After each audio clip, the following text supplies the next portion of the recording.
தமிழ் கத்தோலிக்க செய்திலங்கா தொலைக்காட்சி TCNL TV அன்பு நெஞ்சங்களே, நாங்கள் புனித பத்திசியார் கல்லூரி முன்பாக நிற்கின்றோம். புனித பத்திசியார் கல்லூரிய பழைய மாணவர்களுடைய உலகளாவிய ஒன்று கூடல் ஆவணி மாதம் 4ஆம் 5ஆம் 6ஆம் தேதி யாழ் நகரில் நடைபெற்றுக் கொண்டிருப்பதை நீங்கள் அறிவீர்கள். இந்த விழாவிற்காக பத்திசியார் கல்லூரி விழாக்கோலம் பூண்டிருக்கின்றது. வெளிநாடுகளிலிருந்து ஏராளமான பழைய மாணவர்கள் இந்த நிகழ்வுக்காக வந்திருக்கிறார்கள். அவர்களோடு ஒரு கலந்துரையாடலை மேற்கொண்டு அவர்களுடைய பழைய கால அனுபவங்களையும் இன்று அவர்கள் ஆட்சி கொண்டிருக்கிற பணிகளையும் பற்றி நாங்கள் இப்போது உங்களுக்கு நேரடியாக கொண்டு வர இருக்கின்றோம்.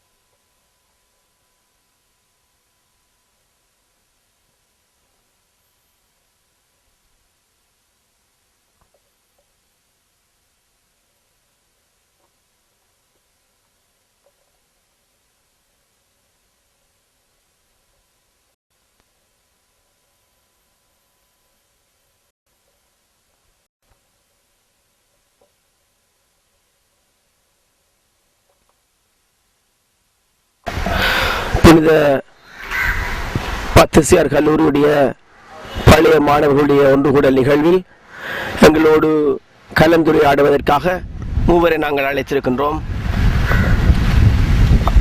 கொழும்பிலே இருக்கின்ற பழைய மாணவர் சங்க தலைவர் திரு பொன்ராஜ் அவர்கள், பிரான்சிலே இருக்கின்ற பழைய மாணவர் சங்க தலைவர் செயலாளர் ஸ்டானிஸ்லாஸ், ஆஸ்திரேலியாவில் இருந்து வந்திருக்கின்ற டைட்டஸ், பழைய மாணவர் சங்கத்துடைய பழைய தலைவராகவும் இப்போது அங்கத்தவராகவும் இருந்து பணியாற்றுகிறார். இப்போ நாங்கள் அவர்களோடு கொஞ்சம் பேசி